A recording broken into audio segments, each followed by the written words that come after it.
Appreciate this bipartisan group of members. We've been meeting regularly over the last however many months, frankly, maybe years, trying to work to get consensus. I'm proud to have worked with Seth Magaziner, who I'll turn it over to in a minute, who I've been working with since Abigail Spanberger left. She and I introduced legislation 5 years ago on this topic, as you all know, on a bipartisan basis. And we've been trying to move this along. That bill, the trust in Congress, the original Trust Act, has a significant number of co-sponsors. But what we've decided to do is take the multiple bills that are represented by folks on this dais, bring it together into one bill, and speak with one united bipartisan voice that it is time for Congress to act. It is time for the leadership of Congress on both sides of the aisle to do what the American people have been demanding, which is to end day trading by members of Congress. They do not send us here to enrich ourselves while we are voting on the issues. They send us here to fix and address, and then have members who are trading stocks on the very issues they're supposed to be voting on an objective basis for the benefit of the American people. So we're going to have filed today, we have just filed, a bill that we're calling the Restore Trust in Congress Act. And that legislation, which I'll let Seth expand upon a little bit more in detail, takes the best elements of all of our legislation, puts it together to restrict and limit and ban trading of stocks by individual members of Congress. Now, it retains the ability of members of Congress to have their funds in broadly held mutual funds. It allows members of Congress to be able to work through under the rules to do that, but they should not be trading equities, and they should not be enriching themselves on the very issues that they're voting on. We have Capital Trades, for example, reports that 113 members of Congress made 9,261 trades in 2024 involving 706 million shares of other assets. That's not why people sent us here to Washington. There are 330 million Americans. There are 435 of us. If you want a day trade, leave Congress. It's that simple. If you come up here with the trust of the American people, do your job, vote to deliver for the American people. I would note that Speaker Johnson has said that he supports banning trading of stocks among members of Congress. I would note that President Trump has said he supports it. I would note that Secretary Bessent has said that he supports it. And vast numbers of both sides of the aisle support this, and it is long past time that we move. The House Committee on Administration should consider this bill, move the bill forward, amend it, go through regular order, but deliver it quickly to the floor of the House. But we're going to get a vote on this. This is a non-debatable proposition. We're going to get a vote on this. We are calling on leadership to use regular order to deliver, but it is past time to deliver, and this bipartisan group are standing united to say that that's what we should do. With that, I would like to turn it over to Seth Magaziner, who's led this initiative on the other side of the aisle alongside me with the Trust Act. Well, good afternoon, everybody. There are two types of people who come to Washington. There are those who are determined to root out corruption and those who are wedded to the status quo. And the status quo has been in effect for far too long. It is long past time that we ban members of Congress from trading stocks. Why? Because the opportunity for corruption is just so great. When members of Congress decide how to vote on a bill, they should be voting based on what they think is best for the American people, not what is best for their investment accounts. When members of Congress come here, they should not be able to profit off of inside information that the average American and the average market participant does not have access to. Now, I am very grateful to everyone on this stage for having the courage to do the hard thing and stand up for reform. I've said it before, and I'll say it again. Those of us who support banning stock trading in Congress are very vocal in our position. But that doesn't mean that there aren't opponents. It's just that the opponents don't say it so vocally, but they say it quietly behind closed doors, and they're very persistent, believe me. And so it takes courage, and it takes, I think, a real maturity for members who, you know, to be frank, everybody on the stage probably doesn't always agree with each other on very much. But one of the things that we all understand is that in order for legislating to work, in order for Washington to work, we need to be able to put aside our differences every once in a while and work together where we can in the interest of the American people. I want to give just a few quick shout-outs before handing it to the next speaker. And if there are questions about the details of the bill, we're happy to do that in the Q&A. This bill is the product of a lot of people putting in a lot of hard work.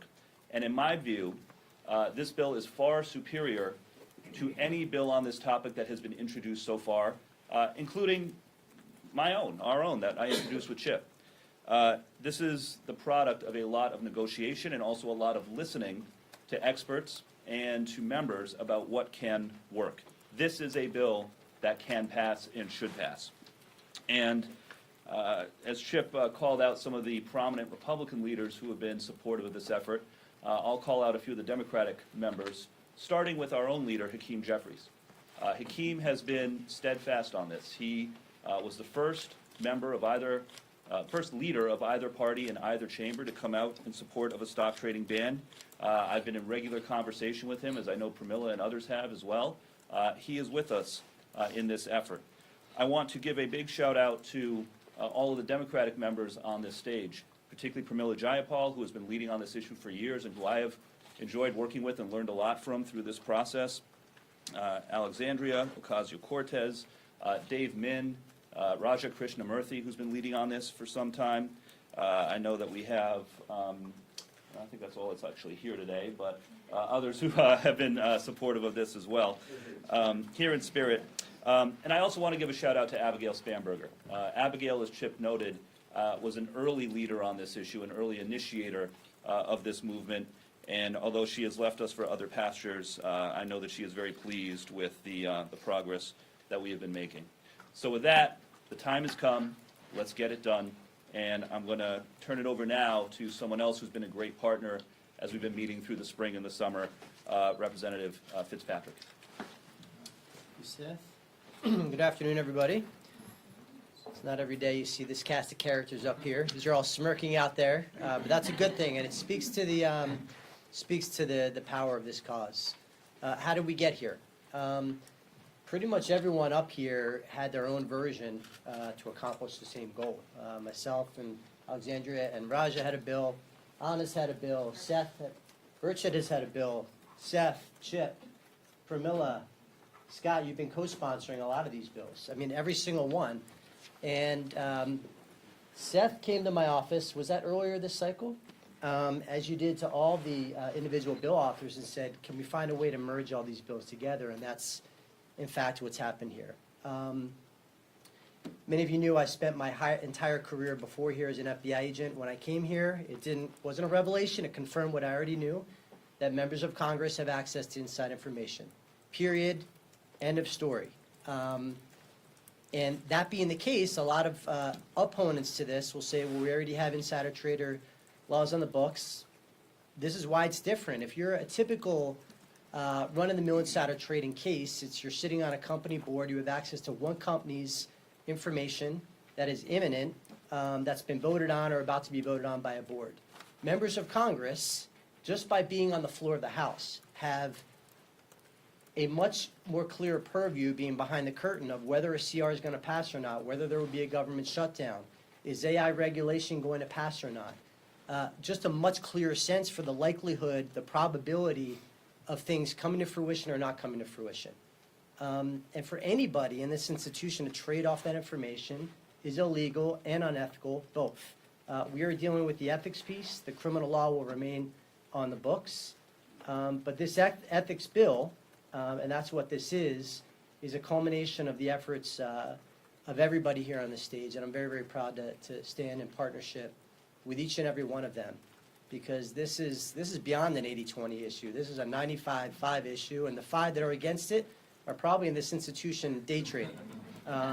So we're going to, and by the way, we will find a way to get this to the floor one way or another, and we will leave it at that. There are multiple pathways to get a bill to the floor. We are not going to let another Congress pass without getting this done. And with that, I yield, and I will call up my classmate from the 115th Congress, Pramila Jayapal. Thank you so much, Brian, and thank you to everyone. This has been, as you've heard, the product of many years of work. And I remember back in 2020 when I introduced my first bill on this topic with Elizabeth Warren and a number of Republicans as well. I think it was Matt Rosendale at the time. We have continued to do the work to try and bring these bills together, because we know that sometimes what happens in this place is if there are multiple bills on a subject, leadership that may not want us to move forward says, we got too many bills, we can't decide. So we did the work of negotiating with each other. We brought in experts to make sure, including experts that manage money and know what the loopholes are that we needed to make sure were fixed. And I think we are doing the simplest thing that we can do in many ways. It is the simplest thing that the American people want, which is to know that their member of Congress represents them and not their own pocketbooks. And that's really what this is about. Brian talked about insider trading and the information we get. We also should know that people are taking votes on issues where they're not thinking about their own stock portfolio. At the core, this is really about public trust. And public trust right now in government is at an all-time low. And there's a good reason for that, because people don't know who we represent. So let's make this really, really clear. This bill gets around many of the loopholes that existed before in some of the other pieces of legislation. There's real accountable fines here, where perhaps when you make your first mistake, that's a pretty low fine. But after that, there is a 10% penalty and disgorgement of profits, which is really, really important, because there needs to be some way to hold people accountable.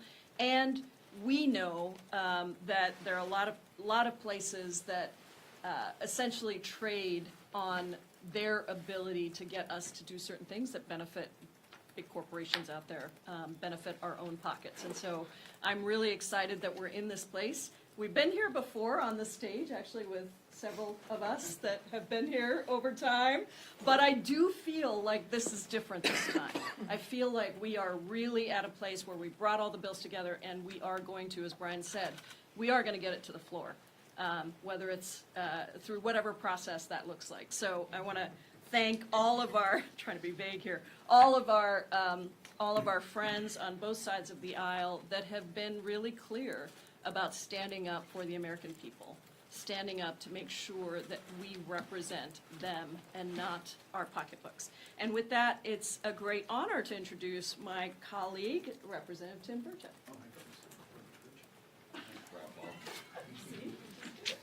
Paul, thank you, ma'am. Cortez, Luna, gentlemen. It's kind of funny when you deal with this stuff. And I talked to the ethics people the other day. Everybody knows I make these crazy skateboards, and people asking, "Hey, sell me a skateboard." So I said, "Well, let me go check it out with ethics." I literally got to get attorneys involved to sell a dadgum skateboard. But if I want to do insider stock trading, just get elected to Congress, really. I mean, let's just be honest. Look, everybody ought to do like I do. Get their $12,000 portfolio in a mutual fund. Let my buddy Tommy Seiler handle it. He does pretty well. Although my daughter's going to school now, so I'll be cashing that out very soon. But look, we're public servants. We're stewards of the community. Nobody is above the law. You hear that? It's kind of become cliche up here. But for years, members of Congress, we know they've gotten rich using hardworking American taxpayers' money. Members sit on committees. We attend private meetings where we gain privileged information about companies. Congress appropriates money to economic sectors that may overlap with members' own portfolios. I call it the war pimps a lot. I worry about us voting on wars that we're going to send our kids off to that we couldn't even find on a dadgum globe, and members haven't owned stock in those things. The American taxpayer always gets the short end of the stick, and Congress seems to profit at their expense. This body has been enriching itself on the taxpayer's dime, and dadgum it, it's got to stop. The President's already said he would sign a bill banning stock trading for members of Congress that passed. I think the real test is going to be whether Congress has the guts to stand up and do what's right. And I'm proud of all these people up here. I don't agree with them, some of these people on anything. If Cortez told me the sun was coming up tomorrow, I'd go out and check it out. But she's my buddy, and I'm proud to stand up on the stage with that. And now I will introduce my friend Cortez. Come up and speak. Thanks, Cortez. Thank you, Tim. Good afternoon, everyone. Hope everyone's doing well. I got to say, I know it was, what was it, like 6 or 7 years ago now, Chip, that you and I were elected here, and one of the first conversations that Representative Chip Roy and I had to do with money in politics, I remember, and just in general. And, you know, I think that this issue has brought so many of us across the political spectrum together because we are united by the value that people should feel that their elected representative puts them and their interests first, and that we are here first and foremost to do the job that the public has sent us to do. And, you know, in many ways, I feel like this press conference and this podium shouldn't necessarily be facing out here. I don't think we need to sell the American people on this. We need to be turning it around and making sure that we get this thing past the post. And I want to thank Congressman Roy for the effort you've put in this Congress specifically to move this forward. And every year we've been getting closer, and I do believe, as we said, that this year we're going to get the vote. And I also want to thank Brian Fitzpatrick as well for, here you go, for some of the work that we've done in co-sponsoring our original bill on this. But it's very rare, I feel, in Washington that when we bring multiple stakeholders and folks together to negotiate on a bill, that you leave that room feeling like the bill got better. A lot of times it feels that we'll get to an agreement and we're holding our nose to get something past the post. But I genuinely feel in this process that in putting all of our bills together, we've actually ended up with a product that is legitimately stronger than the sum of its parts. And it is one of those rare moments where I feel like Washington is working the way that it's supposed to work, and it feels foreign, and it feels alien, and it's like, what's going on here? But I also think it is proof that that things can work here. And when we put our disagreements aside, of which of course there may be many, but we focus on the things that we have in common, we can make our country better, we can make this institution better, and we can increase and earn the faith of the American people, which is really genuinely the core of our work here. And so to that end, I want to thank everyone for their incredibly hard work. We are going to get this done. It requires standing up against the powers that be, but because of the support of the American people on this issue, you all have generated the momentum necessary to give us the power to be able to do this. And I look forward to bringing this to a vote. I look forward to banning the trading of individual stock on the floor and by members of Congress. And I'm looking forward to making this place a better place that puts the American people first. So thank you all so much. Thank you for everyone for being here. As you know, the group behind us has been very vocal on this topic, and not to reiterate what Chip Roy had stated, but I think it's 95% of Americans support this. I sometimes feel like an adjudicator in this job, so I guess I'll be the one to say that we've asked nicely for leadership to put this on the floor. If they don't, I'm saying timeline is end of month. There's a discharge petition prepared and ready to go. I think it's very clear where the White House stands on this. I don't speak for the White House, but the president has stated that he supports banning this because it is corrupt. Frankly, the fact that members are getting, plus 600% returns on their investments is wrong.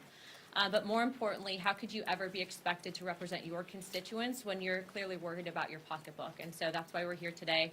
Again, thank you to Representative Burchett because he helped work on that discharge. But we are very hopeful that this will be brought to the floor in regular order. And we look forward collectively to deliver this one to the American people. Thank you, everybody, and thank you so much to Seth and Chip and all the people on the stage. Look, this is a message to our colleagues, okay? You may have traded up till now. You may have operated within the confines of the law and the rules and the regulations. This is your chance to do the right thing. This is your chance to do the right thing. We're not going to judge what you did before now. But now that this bill is going to come to the floor, and we're going to make sure of that, it's your chance to get right with the American people. Because at the end of the day, Congress is not a casino, it's not a stock exchange, it's not a betting parlor. The only bet we should be making is on the American people. We can't serve the American people and the public interest at the same time that we're serving our stock portfolio. Please, fellow members, we're not judging you, but now is the time to do the right thing. When 95% of your colleagues, the constituents in your districts and the American people want this, anything else would be going against their best interests and the best interests of the country. Thank you. And now,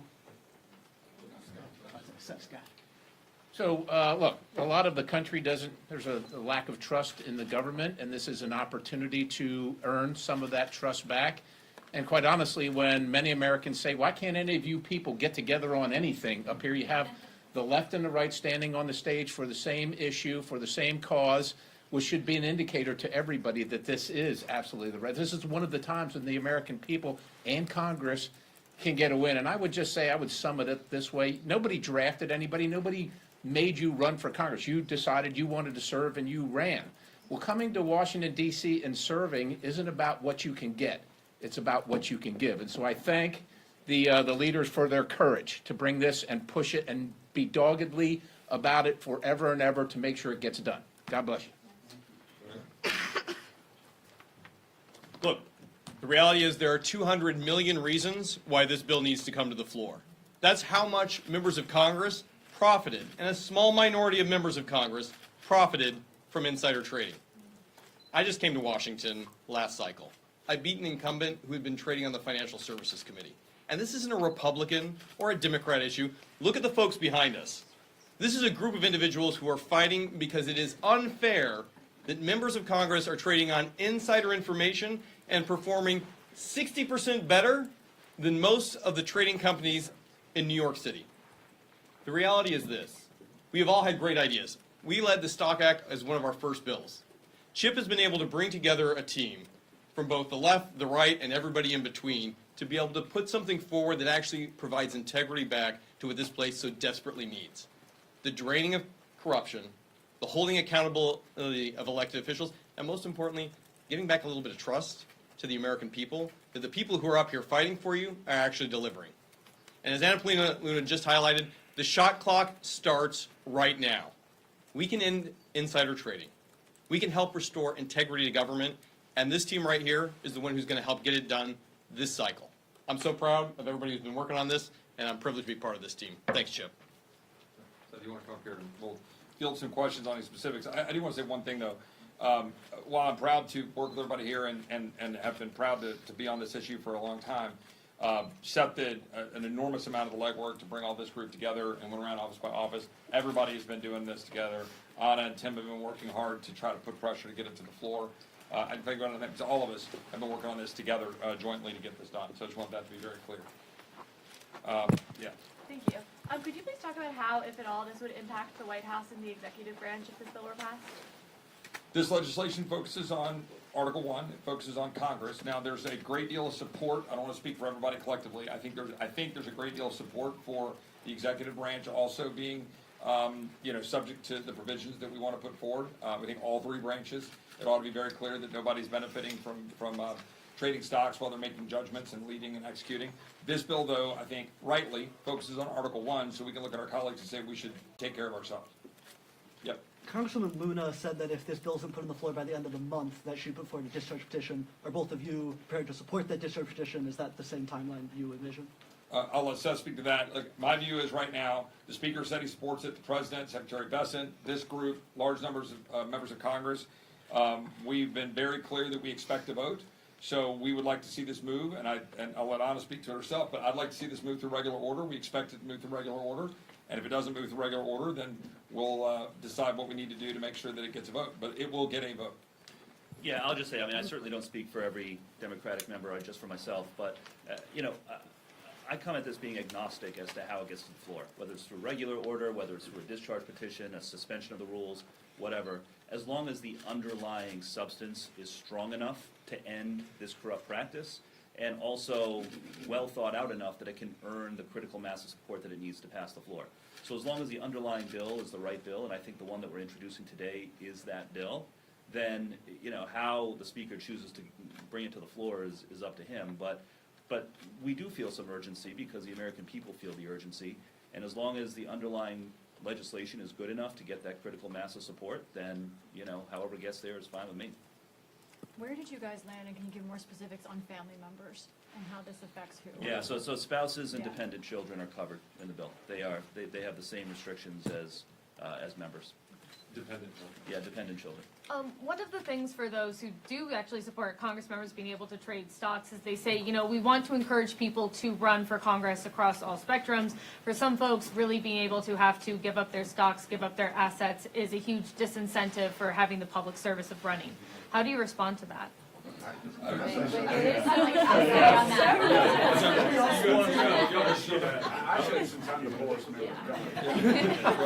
Yeah, no, that shouldn't at all even be a factor when you're running. I guess my question would be, does the military have that option? Can they buy stock in Palantir and Raytheon before they're being sent off to war? I mean, that whole notion that you're somehow sacrificing your financial benefit to be up here. First and foremost, if that's what's incentivizing you to run for office, you are definitely the wrong person to be here. And I think many of that has been reflected in some of the terrible legislation that predates all of us up here. And so my thoughts to those people is, if you want to trade stocks, go to Wall Street. Don't do it to Congress. Yeah, did you guys have No, I mean, if anyone says, this isn't fair, I'm gonna have to divest all my stocks if I'm gonna run for Congress, maybe you should stay home. I think that, as someone, I ran for office, I was a waitress, plenty of people have to make tons of sacrifices to run for office. But I think that really the idea that this is some undue burden is outrageous. And the fact of the matter is, respectfully, and I know I may offend some of my colleagues here, but millionaires are very overrepresented in Congress. And no offense. I wish I were more offended. Little too many here. And with respect to the proportion of the American people, and if we want a Congress that reflects the actual country that we seek to represent and fight for, we need to have working class people who live here. And I actually believe, and who work here, and I feel that actually banning the trade of individual stock can help even the playing field and, perhaps open the door to other provisions that can make this an easier place for working class people to get elected to and serve. I can't remember who had hands up earlier, sorry. Going back to one of the earlier questions, can you expand on why this bill does not address the president or the executive, why you decide to keep it just on Congress? Well, what I'll say is this, many of us, I think in both parties, support including the president and vice president. We are working to see if we can get a critical mass of support to include them or not. If there is, that can always be introduced as an amendment or as a separate bill. But in the meantime, we are putting in this bill that has broad consensus to get the process moving, to keep the pressure on while that conversation continues. I certainly support it. I think many people here do.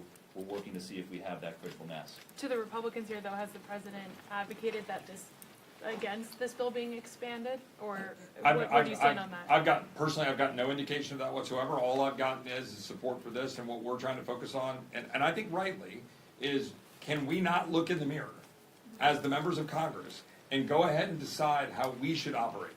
Start there. But it's really easy for us to go point, and I would say this last year, a year ago, with President Biden, President Trump, doesn't matter. This is not a political issue. But we've got to work through executive branch application and getting the votes for that. I would love to have that debate. I would love in regular order to have this come before the committee, come before the admin committee, and then offer amendments and have that debate and bring it forward and offer an amendment that applies equally to all three branches. That would be a fantastic debate. And I would likely support going in that direction.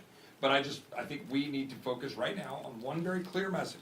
Congress, those of us here responsible for managing our own affairs, we shouldn't be trading stocks while we're voting on these important issues. I think it's that simple. A lot of questions. I don't know how we're going to do on time here, but yeah. Have you guys talked to your Senate counterparts on this? I mean, I know Senator Hawley's bill does include the executive branch, so have you guys had those cross-chambers conversations about this? Yeah, I'll say from my end of the spectrum, we certainly have. We've talked to Josh, we've talked to folks over in the Senate, and we're kind of collaborating in broad terms about moving the issue forward. Again, the legislative process, move it forward, get the ideas on the table, then let the process work.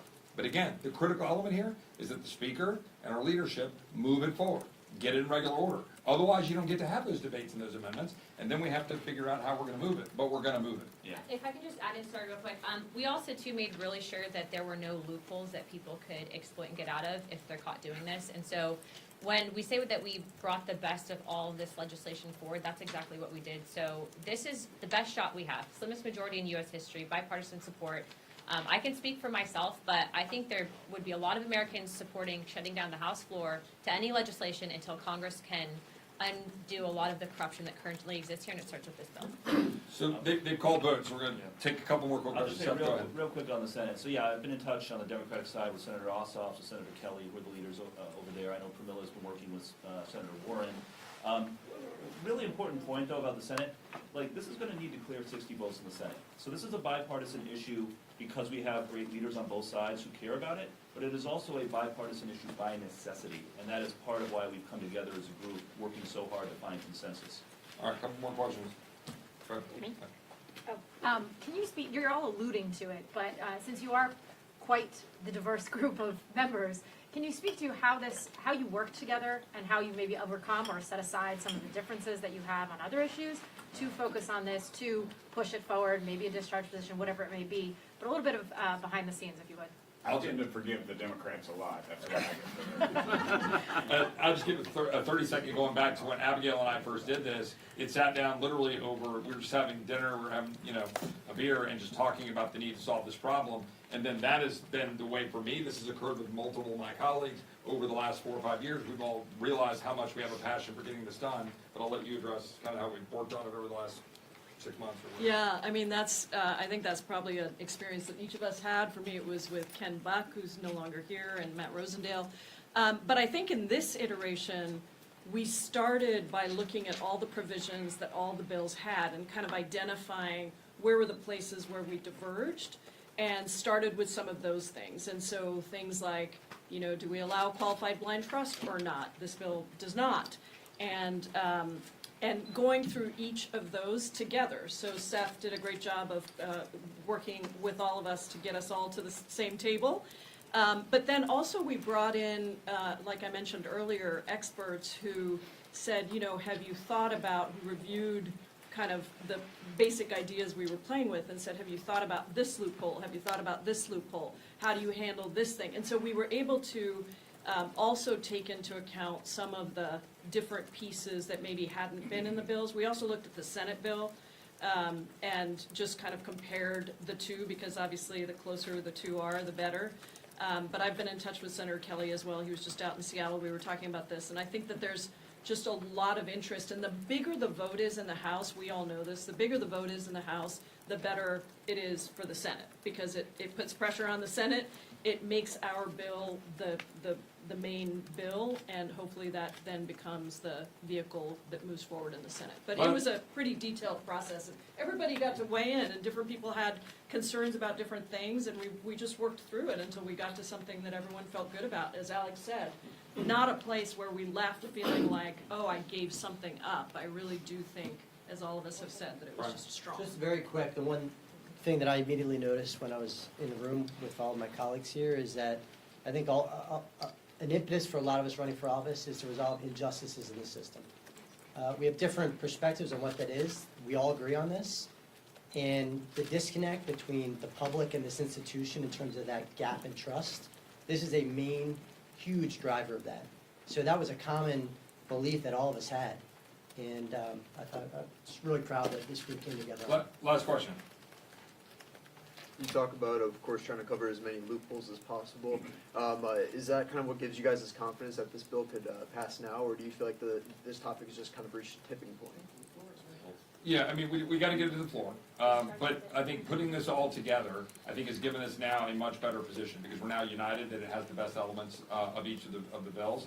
And it's really fully thought through. I mean, we've tried to think through everything. It doesn't mean to say that it shouldn't be amended or that it couldn't be made better through the legislative process. We're all about that here.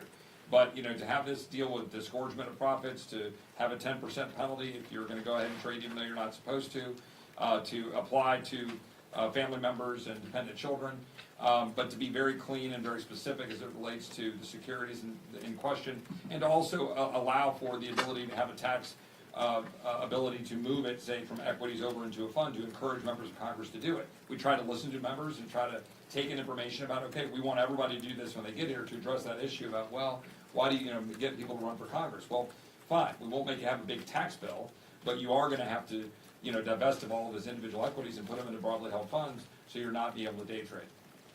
Yeah, I agree with that. I mean, I think there's an external factor and an internal factor. The external factor is that, like, I cannot begin to describe when this issue comes up at town halls or at events, anywhere in the country, people go nuts because it is crazy to the average person that this has been allowed to go on for so long.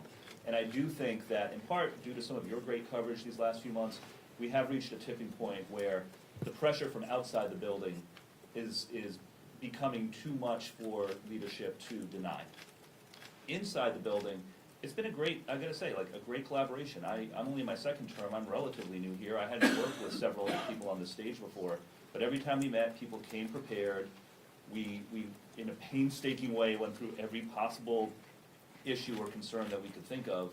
And everybody here, surrendered some of their own time of limelight, surrendered some credit, worked together because we just care about getting something done. So I gotta give a great amount of credit to everybody who's been working on this.